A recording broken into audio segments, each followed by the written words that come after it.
Hi all, this is doctor Blessy Maria Joseph. ഞാൻ അബ്രോഡാണ് MBBS പഠിച്ചത്, ജോർജിയയിൽ നിന്നാണ്. ഞാൻ കഴിഞ്ഞ ജൂലൈ 2024 ഗ്രാജുവേറ്റ് ആയി. ആൻഡ് ജാനുവരി 2025 FMG എക്സാം ഞാൻ പാസ്സായി. That was my first attempt. So ഈ വീഡിയോയിൽ ഞാൻ എൻ്റെ ജേണിയാണ് ഷെയർ ചെയ്യാൻ ഉദ്ദേശിക്കുന്നത്. കാരണം FMG എക്സാം അത്യാവശ്യം പാടായിട്ടുള്ളൊരു എക്സാമാണ്. കുറേ പേര് കുറേ അറ്റംപ്റ്റ്സ് പോവാറുണ്ട്.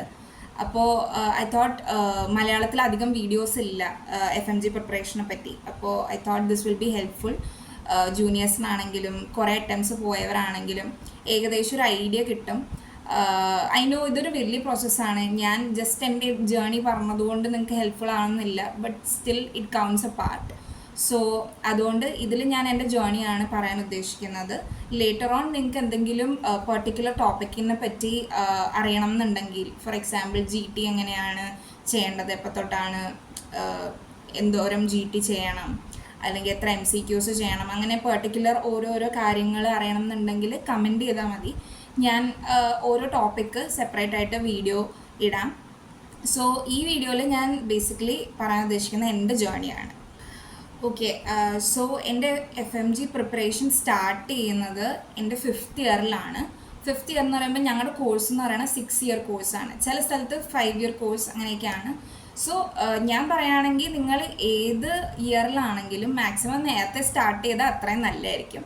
ബട്ട് ഈവൻ ദോ നമ്മൾ കോളേജിൽ പഠിക്കുമല്ലോ, ഓരോ എക്സാംസിനും വേണ്ടി പഠിക്കുമല്ലോ.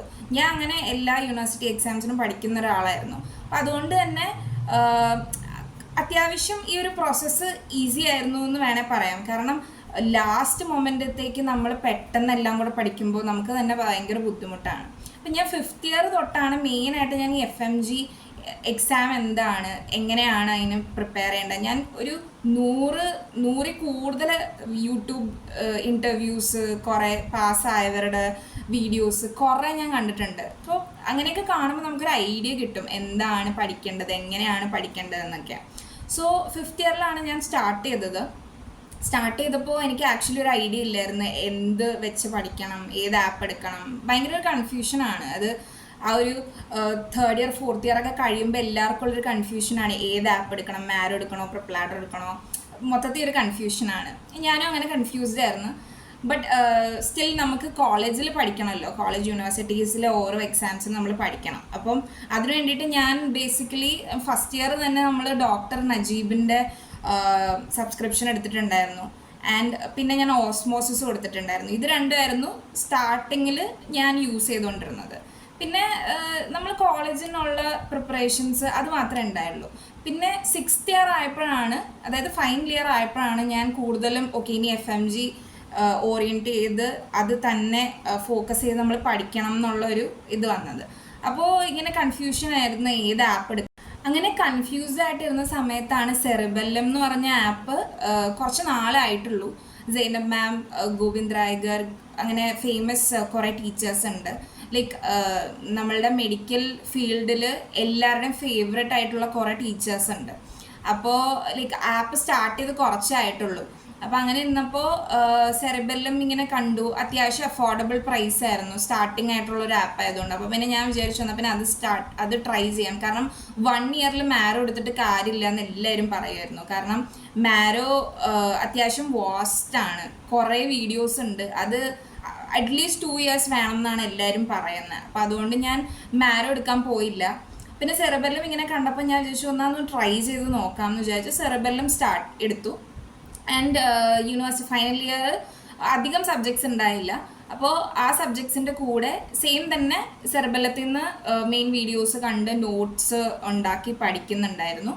And university എക്സാംസിനും പഠിക്കുന്നുണ്ടായിരുന്നു. അങ്ങനെ ഒരു ഫ്ലോയിൽ ഫൈനൽ ഇയർ മൊത്തം അത്യാവശ്യം ഡെയിലി പഠിക്കുന്നുണ്ടായിരുന്നു കൺസിസ്റ്റൻ്റ് ആയിട്ട്. എന്നാലും കുറേയൊക്കെ എൻജോയ് ചെയ്തു. ഫൈനൽ ഇയർ ആണ്, ലാസ്റ്റ് ഇയർ നമ്മളിനി ആ കൺട്രി വിട്ട് പോരാണ്. ഓഫ് കോഴ്സ് കുറച്ചൊക്കെ എൻജോയ്മെൻറ്റ്സ് ഉണ്ടായിരുന്നു. ബട്ട് സ്റ്റിൽ നമ്മൾ ഞാനൊരു 9 to 10 സബ്ജക്ട്സ് തീർത്തിട്ടാണ് നാട്ടിലോട്ട് വന്നത്. ഞാൻ പറഞ്ഞ പോലെ ജൂലൈയിലായിരുന്നു എൻ്റെ ഗ്രാജുവേഷൻ. സോ അതിന് മുമ്പ് ഞാനൊരു 9 to 10 സബ്ജക്ട്സ് സെറിബെല്ലത്തിൽ നിന്ന് കംപ്ലീറ്റ് ചെയ്തായിരുന്നു. സെറിബെല്ലത്തിൽ നിന്ന് മാത്രമല്ല, ടിബ്ലിസിയിലായതുകൊണ്ട് തന്നെ കുറേ കോച്ചിങ് സെൻറ്റേഴ്സിൻ്റെ ഡെമോ അല്ല, ക്ലാസ്സസ് ഉണ്ടായിരുന്നു, കോച്ചിങ് ക്ലാസ്സസ് ഉണ്ടായിരുന്നു സബ്ജക്റ്റ് വൈസ്. അപ്പോൾ ഞങ്ങളുടെ ടിബ്ലിസിയിൽ റൈസിൻ്റെ അനാട്ടമിയുടെ ക്ലാസ് ഉണ്ടായിരുന്നു, ENTയുടെ ക്ലാസ് ഉണ്ടായിരുന്നു, പിന്നെ ഡോക്ടർ സന്ദീപ് സാറിൻ്റെ പീഡിയാട്രിക്സിൻ്റെ ക്ലാസ് ഉണ്ടായിരുന്നു. അങ്ങനെ കുറേ ക്ലാസ്സസ് ഉണ്ടായിരുന്നു, ENT ഡോക്ടർ ധവൻ സാറിൻ്റെ. അപ്പം ഇങ്ങനെ ക്ലാസ്സസ് ഉണ്ടായിരുന്നതുകൊണ്ട് 3 സബ്ജക്ട്സ് അങ്ങനെ തന്നെ കവറായി. ആൻഡ് ഇങ്ങനെ ഓഫ്ലൈൻ ക്ലാസ്സസ് അറ്റൻഡ് ചെയ്തതിൻ്റെ ഒരു ഗുണം എന്താണെന്ന് വെച്ചാൽ നമുക്ക് അവരുടെ വർക്ക് ബുക്കും ഉണ്ട്. ആൻഡ് അവർ മെയിൻലി ഫോക്കസ് ചെയ്യുന്ന FMG ടോപ്പിക്സ് തന്നെയാണ്. അപ്പോൾ നമുക്ക് കൺസോളിഡേറ്റഡ് ആയിട്ട് നമുക്ക് FMGയുടെ കണ്ടന്റ് കിട്ടും. സോ ഞാൻ എൻ്റെ ജൂനിയേഴ്സിൻ്റെ അടുത്ത് പറയുകയാണെങ്കിൽ മാക്സിമം നിങ്ങൾക്ക് അങ്ങനെ സബ്ജക്റ്റ് വൈസ് ക്ലാസ്സസ് നിങ്ങളുടെ യൂണിവേഴ്സിറ്റി അല്ലെങ്കിൽ നിങ്ങളുടെ ഏരിയയിൽ ടിബ്ലിസിയിൽ കുറേ നടക്കുന്നുണ്ട്. റൈസിൻ്റെ മാത്രമല്ല, മിസ്റ്റിൻ്റെ ആണെങ്കിലും ലൈക്ക് നല്ല നല്ല ഫാക്കൽറ്റീസിൻ്റെ നിങ്ങൾക്ക് ഫോളോ ചെയ്യാൻ പറ്റുന്ന ഫാക്കൽറ്റീസ് ആണെങ്കിൽ, കാരണം ഡെമോ വീഡിയോസ് യൂട്യൂബിലുണ്ടാവും. അപ്പോൾ ഒരു വീഡിയോ ഒക്കെ കണ്ടു കഴിയുമ്പോൾ തന്നെ നമുക്ക് മനസ്സിലാവും ഈ സാറിനെ നമുക്ക് ഫോളോ ചെയ്യാൻ പറ്റും എന്നുള്ളത്. അപ്പോൾ അങ്ങനെ നിങ്ങൾക്ക് പറ്റുന്ന ടീച്ചേഴ്സിൻ്റെ ക്ലാസ്സസ് വരികയാണെങ്കിൽ നിങ്ങൾ എന്തായാലും അത് അറ്റൻഡ് ചെയ്യുക, പെയ്ഡ് ആണെങ്കിലും പെയ്ഡ് അല്ലെങ്കിലും. കാരണം അതൊരു നഷ്ടമല്ല. ഞാൻ സത്യം പറഞ്ഞാൽ പീഡിയാട്രിക്സ്, ENT ആൻഡ് അനാട്ടമി 3 ലെജൻസും റൈസിൻ്റെ ആണ്. അവരുടെ 3 പേരുടെയും Dhawan sir ENT, Sandeep sir paediatrics and anatomy doctor Azam sir, ഇവരുടെ 3 പേരുടെയാണ് ഞാൻ വർക്ക് ബുക്ക് എനിക്കുണ്ടായിരുന്നു. അതുകൊണ്ട് ഈ 3 സബ്ജക്ട്സ് ഞാൻ അവരുടെ തന്നെയാണ് ഞാൻ പഠിച്ചത്. പിന്നെ ബാക്കി എനിക്ക് സബ്ജക്ട്സ് ഞാൻ ഓൾറെഡി ഒബ്സ്ഗൈനി, സർജറി, ബാക്കി മേജർ സബ്ജക്ട്സ് എല്ലാം ഞാൻ സെർബല്ലത്തിൽ നിന്നാണ് പഠിച്ചത്. പിന്നെ അത് കഴിഞ്ഞ് നമ്മൾ ഗ്രാജുവേഷൻ്റെ സമയമൊക്കെ ആയപ്പോൾ എല്ലാവരും ഇങ്ങനെ കോച്ചിങ് ഒക്കെ ജോയിൻ ചെയ്ത്, എല്ലാവരും മിസ്റ്റ്, റൈസ്, ഡാംസ്, അങ്ങനെയൊക്കെ കുറേ കോച്ചിങ് ഇൻസ്റ്റിറ്റ്യൂട്ട്സ് ഉണ്ട്. അപ്പോൾ എല്ലാവരും അങ്ങനെ ജോയിൻ ചെയ്തു. ഞാനാണെങ്കിൽ ഇങ്ങനെ ഭയങ്കര കൺഫ്യൂസ്ഡ് ആയിരുന്നു, കോച്ചിങ്ങിന് പോകണോ, എന്തായാലും ഓൾറെഡി സെർബല്ലുണ്ടല്ലോ, അത് വെച്ച് പഠിച്ചാൽ പോരെ. അപ്പോൾ എല്ലാവരും ഒരു ഭയങ്കര കൺഫ്യൂസ് സ്റ്റേറ്റാണ്, കാരണം കോച്ചിങ് തന്നെ ഭയങ്കര എക്സ്പെൻസീവ് ആണ്.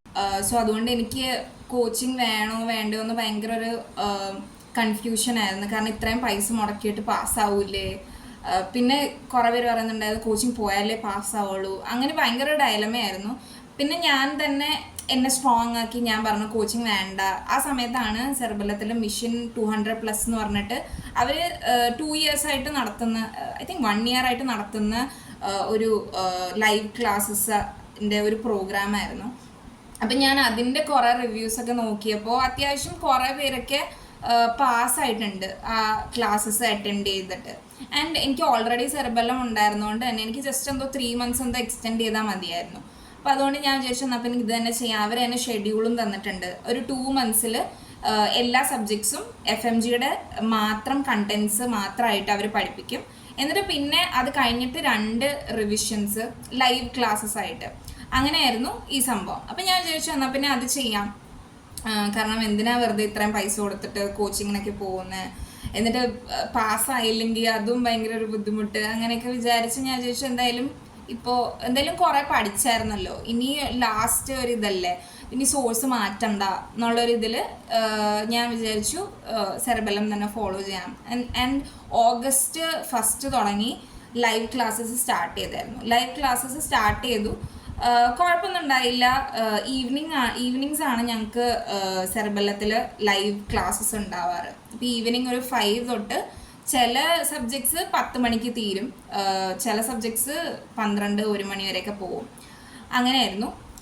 ബട്ട് എല്ലാ ദിവസവും ക്ലാസ് ഉണ്ടായിരുന്നു. ഇടയ്ക്ക് ഒരു 2-3 weeks ഒക്കെ കൂടുമ്പോഴേ ഒരു ബ്രേക്കൊക്കെ കിട്ടുള്ളൂ. മിക്ക ദിവസം ഉണ്ടായിരുന്നു. അങ്ങനെയായിരുന്നു. അപ്പോൾ ഞാൻ ആദ്യമേ ഒരു 4-5 സബ്ജക്റ്റിന് ലൈവ് തന്നെയായിരുന്നു ക്ലാസ് അറ്റൻഡ് ചെയ്തുകൊണ്ടിരുന്നത്. ഈവനിങ് 5 to 10, 11 ഒക്കെ ആവുന്നവരെ ക്ലാസ് ഉണ്ട്. മോർണിംഗ് ഞാൻ അതിൻ്റെ നോട്ട്സ് വെച്ച് പഠിക്കും. പിന്നെ ഈ ആപ്പിൽ എനിക്ക് ഏറ്റവും ഇഷ്ടപ്പെട്ടൊരു കാര്യം എന്താണെന്ന് വെച്ച് കഴിഞ്ഞാൽ ലേറ്റ് നൈറ്റ് PYQ എന്ന് പറഞ്ഞിട്ട് ഡെയിലി കുറേ പ്രീവിയസ് ഇയർ ക്വസ്റ്റ്യൻസിൻ്റെ ക്വിസ് ഉണ്ട്. ഒരു ആദ്യമേ ഒക്കെ 25 ക്വസ്റ്റ്യൻസിൻ്റെ ഒരു ടെസ്റ്റായിരുന്നു. അത് ഡെയിലി നമ്മൾ ചെയ്യണം. ഇപ്പോൾ ഫസ്റ്റ് ഒരു 5 days ഫാർമ ആയിരുന്നെങ്കിൽ ഫാർമയുടെ ക്വസ്റ്റ്യൻസ് ആണ്, പിന്നെ ഒരു 4-5 ക്വസ്റ്റ്യൻ വേറെ ഉണ്ടാവും. അപ്പോൾ ആദ്യമൊക്കെ നമുക്ക് ചെയ്യുമ്പോൾ അധികം സ്കോറൊന്നും ഉണ്ടാവില്ല. ബട്ട് നമ്മൾ ഡെയിലി അത് ചെയ്യും, like every day, even though it's a break day, നമ്മൾ ഡെയിലി ഇങ്ങനെ അവർ ലേറ്റ് നൈറ്റ് PYQ എന്ന് പറഞ്ഞിട്ട് ഒരു ടെസ്റ്റ് ഉണ്ടാവും. അത് ഇങ്ങനെ ലൈവാണ്. 10:30 to 12 അങ്ങനത്തെ ഒരു ടൈം സെറ്റ് ചെയ്തിട്ടാണ് അവർ വെച്ചിരിക്കുന്നത്. അപ്പോൾ ഡെയിലി ഞാനത് ചെയ്യുമായിരുന്നു, പ്ലസ് ലൈവ് ക്ലാസ്സസ് ചെയ്യുമായിരുന്നു. ആൻഡ് ഈ ഒരു ടൈം പീരീഡിൽ വേറൊരു പരിപാടി ഉണ്ടായില്ല, ലൈക്ക് നോ എൻജോയ്മെൻറ്റ്. ഞാൻ നാട്ടിൽ തിരിച്ചു വന്ന് ഫ്രണ്ട്സിനൊന്നും കാണാൻ പോയിട്ടില്ല, ഒരു പരിപാടിക്കും പോയിട്ടില്ല. ആകെ 1-2 പരിപാടിക്ക് ലൈക്ക് തീരെ പോവാതിരിക്കാൻ പറ്റാത്ത പരിപാടിക്ക് മാത്രമേ ഞാൻ പോയിട്ടുള്ളൂ. കാരണം ബാക്കി ലൈക്ക് ഇത് നമുക്ക് ഇമ്പോർട്ടൻ്റ് ആയിട്ടുള്ളൊരു എക്സാം ആണ്. കാരണം നമ്മൾ നമ്മുടെ ഫുള്ള് കൊടുത്തില്ലെങ്കിൽ നമുക്ക് തന്നെ അതൊരു റിഗ്രറ്റ് ആവും. സോ ഞാൻ എന്നെ തന്നെ പറഞ്ഞ് ഇത് ചെയ്ത് ആണ് ഇരുന്നുകൊണ്ടിരുന്നത്. സോ അങ്ങനെ ഫുൾ ഇരിക്കുമായിരുന്നു. ആകെ എനിക്കൊരു എൻജോയ്മെൻറ്റ് ഉണ്ടായിരുന്നത് ജിമ്മ് പോകുമായിരുന്നു. രാവിലെ ജിമ്മ് പോകുമായിരുന്നു, വരും, പഠിക്കും, അങ്ങനെ ഇത് തന്നെ കണ്ടിന്യൂസ് ആയിട്ട് പോയിക്കൊണ്ടിരിക്കുകയായിരുന്നു. കാരണം ജിമ്മും കൂടെ പോയില്ലെങ്കിൽ എനിക്ക് വട്ടായി പോയേനെ. കാരണം എന്താണെന്ന് വെച്ചാൽ നമ്മൾ ഏത് നേരം ഇന്ന് പഠിച്ചുകൊണ്ടിരിക്കുമ്പോൾ നമുക്ക് നമ്മുടെ മെൻ്റൽ ഹെൽത്തും നല്ലതായിട്ടിരിക്കണമല്ലോ. അപ്പോൾ നമ്മൾ എന്ത് പ്രിപ്പയർ ചെയ്യുകയാണെങ്കിലും, എന്ത് എക്സാമിന് പ്രിപ്പയർ ചെയ്യുകയാണെങ്കിലും, ലൈക്ക് ഇപ്പോൾ FMG, NEET, PG എന്താണേലും നമ്മൾ എന്തെങ്കിലും ഒരു ഫിസിക്കൽ ആക്ടിവിറ്റി ചെയ്യുവാണെങ്കിൽ നമ്മളെ മെൻ്റൽ ഹെൽത്ത് ഇച്ചിരി ഒന്ന് കാമാവാൻ നല്ലതായിരിക്കും. കാരണം ഇപ്പോൾ ഈ FMG എക്സാം തന്നെ പക്ഷെ നമ്മൾ ഒരു 1 year ആയിട്ട് ഭയങ്കര സ്ട്രെസ്ഡ് ആണ്. ഇതെങ്ങനെയാണ്, കാരണം ഇതുവരെ എഴുതാത്തൊരു എക്സാമാണ്. പാസ് പെർസെൻറ്റേജ് ഭയങ്കര കുറവായിട്ടുള്ളൊരു എക്സാമാണ്. 10%, 12%, 15%. ഞങ്ങളുടെ ഈ ഇയറിലാണ് 28% ഒക്കെ പാസ് റേറ്റ് വന്നത്. കാരണം അത്രയും പാസ് പെർസെൻറ്റേജ് കുറവുള്ള ഒരു എക്സാം എന്ന് പറയുമ്പോൾ നമുക്ക് ഉള്ള സ്ട്രെസ്സ് ഭയങ്കര കൂടുതലാണ്. അപ്പോൾ നമ്മുടെ മെൻ്റൽ ഹെൽത്തും ടേക്ക് കെയർ ചെയ്യേണ്ടത് നമ്മുടെ തന്നെ ഡ്യൂട്ടിയാണ്. അപ്പം അതുകൊണ്ടാണ് ഞാൻ ജിമ്മ് പോയിക്കൊണ്ടിരുന്നത്. അല്ലെങ്കിൽ ഏത് നേരം പഠിച്ചുകൊണ്ടിരുന്നു കഴിഞ്ഞാൽ നമുക്ക് തലയിലൊന്നും കയറത്തില്ല, ലൈക്ക് ഒരു ബാലൻസ് ഉണ്ടാവില്ല. അപ്പോൾ അതുകൊണ്ട് I suggest you that also.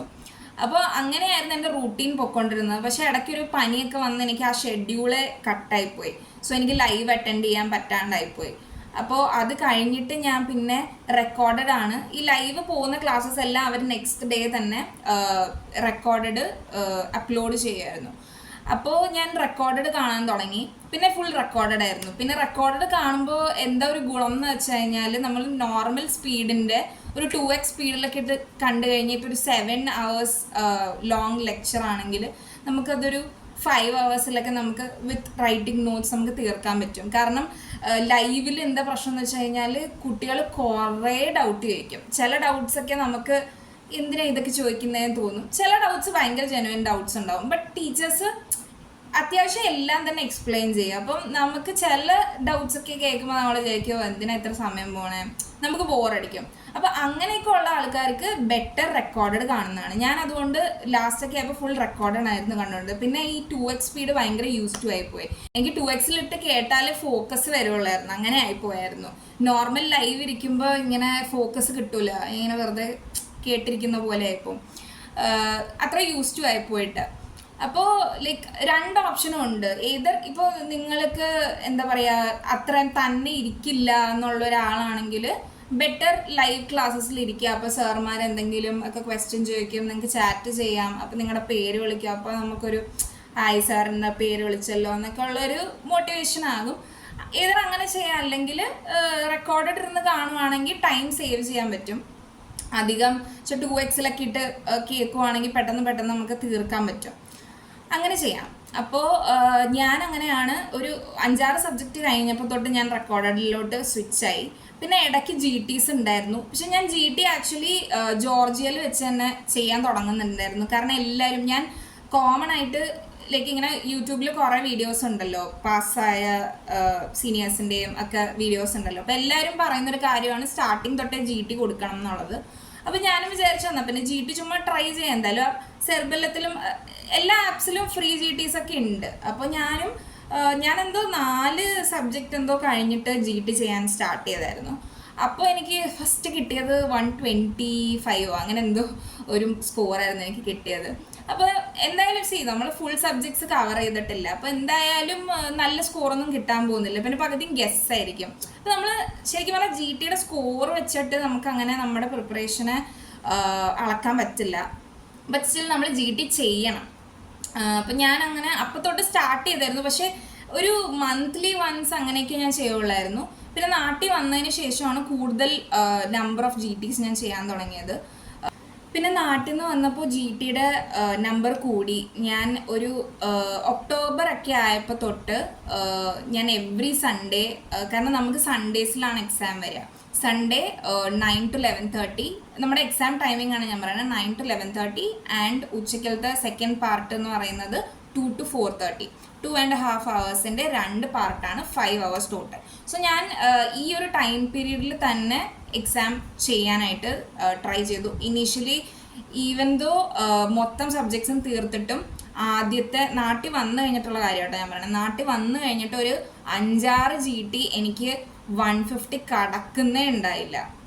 ഞാനാണെങ്കിൽ 145, 148 അങ്ങനെയൊക്കെ ചിലപ്പോൾ അത്രയും കയറിയിട്ട് പിന്നെ ഒരു 130 വരും. അപ്പം നമുക്കിങ്ങനെ ഭയങ്കര സ്ട്രെസ്സാണ്. കാരണം ഇത്രയും നമ്മൾ ഫുൾ കംപ്ലീറ്റ് ചെയ്തിട്ട് ഇതെന്താ ജി ടിക്ക് സ്കോർ കൂടാത്തതെന്നുള്ളൊരു ഇതാവും. ബട്ട് എന്നാലും നമ്മൾ ലൈക്ക് ട്രൈ ചെയ്തുകൊണ്ടിരിക്കണം, നമ്മൾ പഠിച്ചുകൊണ്ടിരിക്കണം.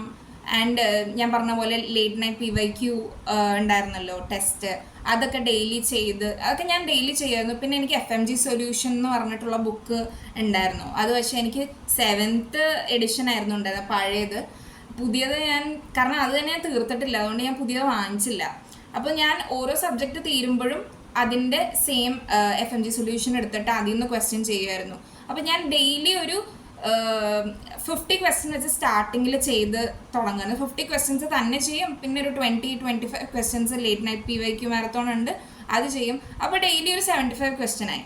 പിന്നെ പതുക്കെ ഞാൻ അതിൻ്റെ നമ്പർ കൂട്ടി ഒരു 100 ക്വസ്റ്റ്യൻസ്, 150 ക്വസ്റ്റ്യൻസ് ഒക്കെ ഡെയിലി ചെയ്യുന്ന രീതിയിലേക്ക് റൂട്ടീനായി. അങ്ങനെ ചെയ്ത് വന്ന് പിന്നെ ജി ടിയും ഞാൻ റിവ്യൂ ചെയ്യാൻ തുടങ്ങി. ഞാൻ സ്റ്റാർട്ടിങ്ങിലൊന്നും ജി ടി റിവ്യൂ ചെയ്യില്ലായിരുന്നു. പിന്നെ ഞാൻ വിചാരിച്ചു ഇതെന്താ ഈ ജി ടിയുടെ സ്കോർ കൂടാത്ത. അപ്പോൾ അതും ഞാൻ കുറേ ഇങ്ങനെ സെർച്ച് ചെയ്തു. അപ്പോൾ എല്ലാവരും പറയുന്നത് എന്താണെന്ന് വെച്ചാൽ ജി ടി റിവ്യൂ ചെയ്യണം. അത് ശരിയാട്ടോ, കാരണം എന്ന് വെച്ചാൽ ഞാൻ സ്റ്റാർട്ടിങ്ങിൽ ഞാൻ ജി ടി റിവ്യൂവേ ചെയ്യത്തില്ലായിരുന്നു, മടിയായിരുന്നു. പിന്നെ ഞാൻ ജി ടി റിവ്യൂവിന് വേണ്ടി തന്നെ ഒരു ബുക്ക് വെച്ച് ജി ടി റിവ്യൂ ചെയ്യാൻ തുടങ്ങി. ജി ടി റിവ്യൂ ചെയ്യുമ്പോൾ എന്താ ഒരു ഗുണം എന്ന് വെച്ചാൽ നമ്മൾ റാൻഡം ആയിട്ടുള്ള ടോപ്പിക്സ് ആണ് നമ്മൾ നോക്കുക. കാരണം ഇപ്പം ഞാൻ സർജറിയാണ് പഠിച്ചുകൊണ്ടിരിക്കുന്നതെങ്കിൽ നമ്മളിപ്പോൾ സർജറിയുടെ ക്വസ്റ്റ്യൻസ് ചെയ്ത് കഴിഞ്ഞാൽ ഒബ്വിയസ്ലി നമ്മൾ സർജറിയുടെ ക്വസ്റ്റ്യൻസ് കറക്റ്റായിട്ട് തന്നെ മാർക്ക് ചെയ്യും. ബട്ട് ഇപ്പോൾ സർജറി ചെയ്തുകൊണ്ടിരിക്കുന്ന സമയത്ത് മെഡിസിൻ്റെ അല്ലെങ്കിൽ ഡെർമയുടെ അല്ലെങ്കിൽ ENTയുടെ അങ്ങനെ ഏതെങ്കിലും റാൻഡം ആയിട്ടൊരു ക്വസ്റ്റ്യൻ വന്നു കഴിഞ്ഞാൽ നമുക്ക് അയ്യോ ഇതേതാ അങ്ങനത്തെ ഒരു ഇതാവും. അപ്പോൾ ജി ടി ഇങ്ങനെ റിവ്യൂ ചെയ്യുമ്പോൾ റാൻഡം ആയിരിക്കുമല്ലോ ക്വസ്റ്റ്യൻസ്. അപ്പം ഞാൻ ഡെയിലി ഒരു 25 ക്വസ്റ്റ്യൻസ് വെച്ചിട്ട് ജി ടി റിവ്യൂ ചെയ്യാൻ തുടങ്ങി. കാരണം ഓരോ ജി ടിയിലും 300 ക്വസ്റ്റ്യൻസ് ഉണ്ട്. അപ്പോൾ അതെല്ലാം റിവ്യൂ ചെയ്ത് വരുമ്പോൾ തന്നെ ഒരു നമ്പർ ഓഫ് MCQs നമ്മൾ സോൾവ് ആയി. അപ്പോൾ ജി ടി റിവ്യൂ ചെയ്യാൻ തുടങ്ങിയപ്പോൾ തൊട്ടാണ് പിന്നെ എനിക്ക് ജി ടിയുടെ സ്കോർ ഇമ്പ്രൂവ് ചെയ്യാൻ തുടങ്ങിയത്. അപ്പോൾ നമുക്ക് തന്നെ ഒരു ആശ്വാസം, ഭാഗ്യം ഇച്ചിരി ഇമ്പ്രൂവ്മെൻ്റ് ഉണ്ടല്ലോ എന്നുള്ളത്. പിന്നെ സ്റ്റിൽ ഇത് ഇങ്ങനെ റിവൈസ് ചെയ്യണം. കാരണം നമ്മൾ ചില സബ്ജക്ട്സ് ഒക്കെ, for example anatomy, biochemistry, physio, ഇതൊക്കെ പെട്ടെന്ന് മറന്നു പോകും. ഇൻ ദ സെൻസ് ചില കാര്യങ്ങളുണ്ട്, അത് നമ്മൾ ആ ഒരു റൂട്ടീനിലാവുമ്പോൾ നമുക്ക് മനസ്സിലാവുള്ളൂ. ലൈക്ക് നിങ്ങൾ ആ ഒരു പ്രോസസ്സിലാവുമ്പോൾ I think you can relate me. നമ്മൾ മറന്നു പോകും, എത്ര പഠിച്ചാലും മറന്നു പോകും. ഒരു സെക്കൻഡ് റിവിഷനിലൊക്കെ എനിക്ക് ഇതല്ലേ ഞാൻ ഇത്ര സമയം കൊണ്ട് പഠിച്ചത്, ഇതെന്താ മറക്കുന്നത്, അങ്ങനെ ഒരു ഫീലിംഗ് ആയിപ്പോവും. അതും നമുക്ക് ഭയങ്കര സ്ട്രെസ്സാണ്. ബട്ട് സ്റ്റിൽ നമ്മൾ പിന്നെയും റിവൈസ് ചെയ്തുകൊണ്ടിരിക്കണം. കാരണം it's normal to forget things, it happens, like അങ്ങനെയാണ്. പക്ഷെ നമ്മൾ പിന്നെയും റിവൈസ് ചെയ്യുക. എല്ലാ ടീച്ചേഴ്സും പറയുന്നതാണ്, നിങ്ങൾ കുറേ കാര്യങ്ങൾ പഠിക്കണ്ട, കുറച്ച് കാര്യങ്ങൾ പഠിച്ചാൽ മതി. പക്ഷേ ആ കുറച്ച് കാര്യങ്ങൾ പിന്നെയും റിവൈസ് ചെയ്യുക എന്നുള്ളത്. അപ്പോൾ എനിക്കത് സ്ട്രൈക്ക് ചെയ്തിരുന്നു. ഞാൻ അങ്ങനെ വെച്ചാൽ ആവശ്യമില്ലാണ്ട് കുറേ ഇൻഫർമേഷൻ പഠിച്ചിട്ട് കാര്യമില്ല. ചോദിക്കാൻ ചാൻസ് ഉള്ള കാര്യങ്ങൾ കൂടുതൽ വെച്ചാൽ അതിൽ നിന്ന് തെറ്റാൻ പാടില്ല. അപ്പോൾ അത് തന്നെ പിന്നെ റിവൈസ് ചെയ്യുക എന്നുള്ളതായിരുന്നു. അപ്പോൾ സെറിബലത്തിൻ്റെ ഫസ്റ്റ് ഒരു 2 months ഫസ്റ്റ് റീഡിങ് തീരുന്നത്. അപ്പോൾ ആ ടൈമിൽ ഞാൻ അവരുടെ കൂടെ ഒരു ഫസ്റ്റ് റീഡിങ് തീർത്തു. ആൻഡ് ഞാൻ ഓൾറെഡി തീർത്തെന്ന് പറഞ്ഞ സബ്ജക്ട്സ് ഒരു പ്രാവശ്യം കൂടെ റിവൈസ് ചെയ്തു. അപ്പം ഞാനൊരു ഫസ്റ്റ് റിവിഷൻ കുറച്ച് സബ്ജക്ട്സിൻ്റെ കഴിഞ്ഞു, ആൻഡ് ഫസ്റ്റ് റീഡിങ് എല്ലാ സബ്ജക്റ്റിൻ്റെയും കഴിഞ്ഞു. പിന്നെ ഞാൻ വിചാരിച്ചു ഞാൻ സ്വയമേ ടൈം ടേബിളൊക്കെ സെറ്റ് ചെയ്യാം. ഇന്ന ഡേറ്റിനുള്ളിൽ ഇന്ന സബ്ജക്ട്സിൻ്റെ സെക്കൻഡ് റിവിഷൻ, തേർഡ് റിവിഷൻ അങ്ങനെ തീർക്കാമെന്ന് പറഞ്ഞിട്ട് കുറേ ഷെഡ്യൂൾ ഉണ്ടാക്കിയിട്ടുണ്ട്. പല ഷെഡ്യൂളും ഇടയ്ക്ക് വെച്ച് നിർത്തിപ്പോവും. അങ്ങനെയാണ് പിന്നെ ഷെഡ്യൂൾ ഉണ്ടാക്കും. ഇത് തന്നെയാണ്. But you shouldn't stop doing things. It's okay that ഞാൻ അങ്ങനെയായിരുന്നു. കാരണം ഇന്ന് ഞാനൊരു ടൈം ടേബിൾ ഉണ്ടാക്കും, ബട്ട് ഞാനത് ഫോളോ ചെയ്യൂല. ബട്ട് സ്റ്റിൽ ഞാൻ പിന്നെ ഉണ്ടാക്കും, എന്തെങ്കിലുമൊക്കെ ചെയ്യുമല്ലോ എന്ന് വിചാരിച്ച്. അങ്ങനെ ഞാൻ ചെയ്ത് I was able to complete ഒരു 3 to 4 റിവിഷൻസ് കംപ്ലീറ്റ് ചെയ്തു. ചില സബ്ജക്ട്സിൻ്റെ 5th റിവിഷൻ ചെയ്തു. അങ്ങനെ കാരണം നമ്മൾ റിവിഷൻ എന്ന് ഉദ്ദേശിക്കുന്ന ഇങ്ങനെ എല്ലാ പോയിന്റും നോക്കി അങ്ങനെയല്ല, മെയിൻ കാര്യങ്ങൾ നോക്കി പോവുക, മെയിൻ കാര്യങ്ങൾ അതിൻ്റെ ക്വസ്റ്റ്യൻസ് ചെയ്യുക എന്നുള്ളതാണ് ഞാൻ റിവിഷൻ എന്ന് ഉദ്ദേശിക്കുന്നത്. അങ്ങനെ ഞാൻ മാക്സിമം റിവൈസ് ചെയ്യാൻ ശ്രമിച്ചു. ആൻഡ് ഡെയിലി MCQ സോൾവിങ് ഉണ്ടായിരുന്നു ഞാൻ പറഞ്ഞ പോലെ. പിന്നെ ഒരു ലാസ്റ്റ് 2 months ഒക്കെ ആയപ്പോഴേക്കും നമ്പർ ഓഫ് ഈ ലേറ്റ് നൈറ്റ് PYQൻ്റെ നമ്പറൊക്കെ കൂടി, ഒരു 40 questions ഒക്കെ ആപ്പിലുണ്ടായിരുന്നു. അപ്പോൾ അത് ചെയ്യും. പിന്നെ അല്ലാണ്ട് FMG സൊല്യൂഷൻ എന്ന് അല്ലെങ്കിൽ റാൻഡമായിട്ട് പല ടെലിഗ്രാം ഗ്രൂപ്പ്സിലും ഇങ്ങനെ ക്വസ്റ്റ്യൻസ് ഇടും, അത് ചെയ്യും. പിന്നെ അല്ലാണ്ട് നമുക്ക് ഓരോ സബ്ജക്റ്റ് കഴിയുമ്പോൾ ഇതിൽ ആപ്പിൽ തന്നെ END എന്ന് പറഞ്ഞിട്ട് എക്സാം ആൻഡ് ഡിസ്കഷൻ എന്ന് പറഞ്ഞിട്ട് ഒരു ടെസ്റ്റ് അവർ ഇടുമായിരുന്നു ഓരോ സബ്ജക്റ്റ് കഴിയുമ്പോൾ. അതും കുറേ MCQs ആണ്, അത് ചെയ്യും. പിന്നെ ഡെയിലി കുറേ ഒരു 200 ഒക്കെ ക്വസ്റ്റ്യൻസ് ചെയ്യുന്നുണ്ടായിരുന്നു. അങ്ങനെ ചെയ്തു. ആൻഡ് പിന്നെ ഞാൻ ചെയ്തതെന്ന് വെച്ചാൽ GT റിവ്യൂ ചെയ്തു. GT റിവ്യൂ ചെയ്യുമ്പോഴും നമ്മൾ കുറേ ക്വസ്റ്റ്യൻസ് തന്നെയാണ് കാണുന്നത്. അപ്പോൾ അങ്ങനെ നമ്മൾ ഡെയിലി കുറേ ക്വസ്റ്റ്യൻസ് പ്രാക്ടീസ് ചെയ്ത് നമ്മൾ ശരിക്കും പറഞ്ഞാൽ ഇങ്ങനത്തെ ഒരു MCQ ആണ് ഇങ്ങനത്തെ എക്സാംസ് എല്ലാം. അപ്പം മാക്സിമം നമ്മൾ MCQ സോൾവ് ചെയ്യാനുള്ള സ്കില്ലാണ് ഡെവലപ്പ് ചെയ്യേണ്ടത്. സോ നമ്മളിപ്പോൾ PYQs ഒക്കെ ചെയ്ത് നമുക്ക് ഒരു പോയിന്റ് എത്തുമ്പോൾ നമ്മൾ ഭയങ്കര മെക്കാനിക്കലാവും. നമുക്ക് ആ ഓപ്ഷൻസും ഇമേജും ഒക്കെ കാണുമ്പോൾ തന്നെ നമുക്ക് മനസ്സിലാവും ഇതാണ് സംഭവം എന്നുള്ളത്. പക്ഷെ നമ്മൾ ആ ഒരു സ്കില്ല് നമ്മൾ ഡെവലപ്പ് ചെയ്യാണ്. പിന്നെ മൊത്തം ക്വസ്റ്റ്യൻ വായിക്കാണ്ട് സ്കിം ചെയ്ത്, അതായത് മെയിൻ കീവേഡ്സ് ഐഡൻറ്റിഫൈ ചെയ്ത് ആൻസറിലോട്ട് എത്തിക്കുക. ഇതൊക്കെയെന്ന് പറഞ്ഞു കഴിഞ്ഞാൽ നമ്മൾ ഇതിങ്ങനെ ക്വസ്റ്റ്യൻ പ്രാക്ടീസ് ചെയ്യുമ്പോൾ മാത്രമേ നമുക്ക് ആ ഒരു ടാലൻറ്റ് കിട്ടുള്ളൂ. അപ്പോൾ അങ്ങനെയൊക്കെ കുറേ MCQs പ്രാക്ടീസ് ചെയ്താണ് ഞാൻ പഠിച്ചുകൊണ്ടിരുന്നത്. ആൻഡ് ഫൈനലി പിന്നെ GTs ഒക്കെ ചെയ്യുമ്പോൾ എനിക്ക് സ്കോർ അത്യാവശ്യം നല്ല രീതിയിൽ തന്നെ കയറുന്നുണ്ടായിരുന്നു. പഴയ GTs ആയിരുന്നു. പുതിയ GTs ഒക്കെ വരുന്നതൊക്കെ അത്യാവശ്യം ഹാർഡർ ലെവലാണ് അവർ ചോദിച്ചിരുന്നത്. അപ്പോൾ എനിക്കൊരു 180 160 ഒക്കെ പോയിട്ടുണ്ട്. പിന്നെ പ്രപ്ലാഡറിൻ്റെ ഞാനൊരു GT ചെയ്തായിരുന്നു, അത് അത്യാവശ്യം പാടായിരുന്നു. അതെനിക്ക് 163 അങ്ങനെ എന്തോ ആണ് സ്കോർ കിട്ടിയത്. പിന്നെ സെറിബലത്തിൽ വേറെ GTs ഒക്കെ ചെയ്തിട്ട് എനിക്ക് ഒരു 180 190. പിന്നെ പഴയ GTs ഒക്കെ ചെയ്യുമ്പോൾ എനിക്ക് ഒരു 200+ ഒക്കെ കിട്ടുമായിരുന്നു. 200 എനിക്ക് തോന്നുന്നു മാക്സിമം എനിക്ക് കിട്ടിയത് 214 അങ്ങനെ എന്തോ ആണ്. അത് പഴയ GT ആയിരുന്നു. പഴയ GT മിക്കതും PYQ ബേസ്ഡാണ്. അപ്പോൾ ഒബ്വിയസ്ലി ഈസി ആയിരിക്കും. അതാ ഞാൻ പറയുന്നത്, GT നമുക്ക് ഒരിക്കലും അങ്ങനെ സ്കോർ കിട്ടിയെന്ന് പറഞ്ഞിട്ട് എനിക്ക് റിയൽ എക്സാമിനും അത്ര സ്കോർ കിട്ടുമെന്ന് നമ്മൾ ഷുഡൻറ്റ് തിങ്ക് ലൈക്ക് ദാറ്റ്. ചിലപ്പോൾ കിട്ടാം, ചിലപ്പോൾ കിട്ടാതിരിക്കാം. കാരണം നമ്മൾ പഠിച്ച ടോപ്പിക്ക് തന്നെ വരണം എന്നില്ലല്ലോ, ഒരു ഏകദേശം ഒരു ഐഡിയ ആണ്. അപ്പോൾ അതുകൊണ്ട് ചില GTസിൽ കുറേ PYQs ഉണ്ടാവും, അപ്പം നമുക്ക് നല്ല സ്കോർ കയറും, അങ്ങനെ വരാം. അപ്പോൾ അതുകൊണ്ട് നമ്മൾ GTയുടെ സ്കോർ കണ്ടിട്ട് അങ്ങനെ ആഘോഷിക്കാൻ പാടില്ല. അപ്പോൾ ഞാൻ GTs ചെയ്യുമായിരുന്നു. ആൻഡ് ഈ പറഞ്ഞ പോലെ അതിൻ്റെ കൂടെ റിവിഷൻസ് ചെയ്യായിരുന്നു. അങ്ങനെ ഒക്കെ ചെയ്താണ് എനിക്ക് ഞാൻ എൻ്റെ സ്കോർ പറഞ്ഞില്ല അല്ലേ, എൻ്റെ റിയൽ എക്സാമിൻ്റെ സ്കോർ 203 ആണ് കിട്ടിയത്. പക്ഷേ റിയൽ എക്സാമിൽ എന്ന് പറഞ്ഞു കഴിഞ്ഞാൽ GT പോലെയല്ല, GTനെക്കാട്ടും കുറച്ചും കൂടി ഇലാബറേറ്റ് ആയിട്ടുള്ള ക്വസ്റ്റ്യൻസ് ആണ്. അത്യാവശ്യം ട്രിക്കി ആയിട്ടുള്ള ക്വസ്റ്റ്യൻസ് ഉണ്ട്. നമ്മൾ ഈ റീകോൾ കണ്ടിട്ട് എക്സാമിനെ അണ്ടർ എസ്റ്റിമേറ്റ് ചെയ്യരുത്. കാരണം എന്താണെന്ന് വെച്ചാൽ അത്യാവശ്യം പാടാണ്. നമ്മൾ റീകോളിൽ കാണുമ്പോൾ 2 ലൈൻ കീവേഡ്സ് ഉണ്ടല്ലോ, ഈസി ആണല്ലോ, അങ്ങനെ ഞാൻ വിചാരിച്ചിട്ടുണ്ട്. അങ്ങനെയല്ല, ശരിക്കുള്ള എക്സാമിന് വരുമ്പോൾ ഈ 2 ലൈനുള്ള ക്വസ്റ്റ്യൻ എന്ന് പറയുന്നത് 4-5 ലൈനുള്ള ക്വസ്റ്റ്യനാണ്. നമ്മൾ റിയൽ എക്സാം ആയതുകൊണ്ട് മൊത്തം വായിക്കാതിരിക്കാനും പറ്റില്ല. അപ്പോൾ നമ്മളത് മൊത്തം വായിച്ച് കുറേ മിസ്ലീഡിങ് ആയിട്ടുള്ള ഫാക്ട്സും ഉണ്ടാവും. അപ്പോൾ നമ്മൾ ലൈക്ക് കറക്റ്റായിട്ട് ഡയഗ്നോസ് ചെയ്തില്ലെങ്കിൽ പോയി, അങ്ങനെയാണ്. അപ്പോൾ അതുകൊണ്ട് അതാ ഞാൻ പറഞ്ഞത്, ആ MCQ പ്രാക്ടീസ് ചെയ്തിട്ട് MCQ സോൾവ് ചെയ്യാനുള്ളൊരു സ്കില്ല് നമ്മൾ ഡെവലപ്പ് ചെയ്യണം. അപ്പോൾ ഇതൊക്കെയാണ് മെയിനായിട്ട് ഞാൻ ചെയ്തിട്ടുള്ളത്. സോ ഇതൊക്കെയായിരുന്നു എൻ്റെ ജേർണി. ഞാൻ അത്യാവശ്യം ഇലാബറേറ്റ് ചെയ്ത് പറയാൻ ശ്രമിച്ചിട്ടുണ്ട്. ഐ തിങ്ക് ഇത് ഹെൽപ്ഫുൾ ആകും എന്നുള്ളത്. ബട്ട് ഓഫ് കോഴ്സ് ഇത് ഈ ഒരു വീഡിയോയിൽ മാത്രം നിങ്ങൾക്ക് എല്ലാം മനസ്സിലാവില്ല, ഐ നോ. സോ അതുകൊണ്ട് ഇപ്പം എന്തെങ്കിലും പെർട്ടിക്കുലർ കാര്യങ്ങളെ പറ്റി അറിയണം എന്നുണ്ടെങ്കിൽ കമൻറ്റ് ചെയ്യുക. ഞാൻ അതിന് സെപ്പറേറ്റ് വീഡിയോ ഉണ്ടാക്കാം. GT എങ്ങനെയാണ്, കോച്ചിങ് വേണോ കോച്ചിങ് വേണ്ടയോ, കോച്ചിങ് വെച്ച് എങ്ങനെ പഠിക്കുക, അല്ലെ കോച്ചിങ് ഇല്ലെങ്കിൽ എങ്ങനെ പഠിക്കുക, അങ്ങനെയൊക്കെ കുറേ കാര്യങ്ങളുണ്ട്. കുറേ ഡൗട്ട്സ് ഉണ്ടാവും, എങ്ങനെ റിവൈസ് ചെയ്യണം, അങ്ങനെയൊക്കെ കുറേ കാര്യങ്ങളുണ്ടാവും. അപ്പം എല്ലാം ഒന്നും എനിക്ക് ഒരു വീഡിയോയിൽ പറയാൻ പറ്റില്ല. അപ്പം നിങ്ങൾക്ക് എന്തെങ്കിലും അങ്ങനെ സെപ്പറേറ്റ് ആയിട്ട് അറിയണം എന്നുണ്ടെങ്കിൽ please comment down below. I can surely help you with this. കാരണം ഞാൻ ഈ ഒരു ഫേസിൽ കൂടെ കടന്നു പോയതാണ്. ഞാൻ കുറേ യൂട്യൂബിൽ സെർച്ച് ചെയ്യുമായിരുന്നു എങ്ങനെയാണ് മോട്ടിവേറ്റഡ് ആയിട്ട് ഇരിക്കേണ്ടത്, അങ്ങനെ ഇങ്ങനെ കുറേ സെർച്ച് ചെയ്യുമായിരുന്നു. ഞാൻ എൻ്റെ ഫ്രണ്ട്സും എല്ലാവരും അങ്ങനത്തെ ഒരു ഫേസിൽ കടന്നു പോയതുകൊണ്ട് വി നോ. അപ്പോൾ so I hope this was helpful. നിങ്ങൾക്ക് ഇഷ്ടപ്പെട്ടെങ്കിൽ ലൈക്ക് ചെയ്യുക, ഷെയർ ചെയ്യുക, നിങ്ങളുടെ ഫ്രണ്ട്സിനൊക്കെ ഷെയർ ചെയ്യുക, FMG എക്സാം എഴുതാൻ പോകുന്നവർക്ക്. സോ എന്തെങ്കിലും ഡൗട്ട് ഉണ്ടെങ്കിൽ comment down below. I can surely help you. So see you guys in the next video. Bye.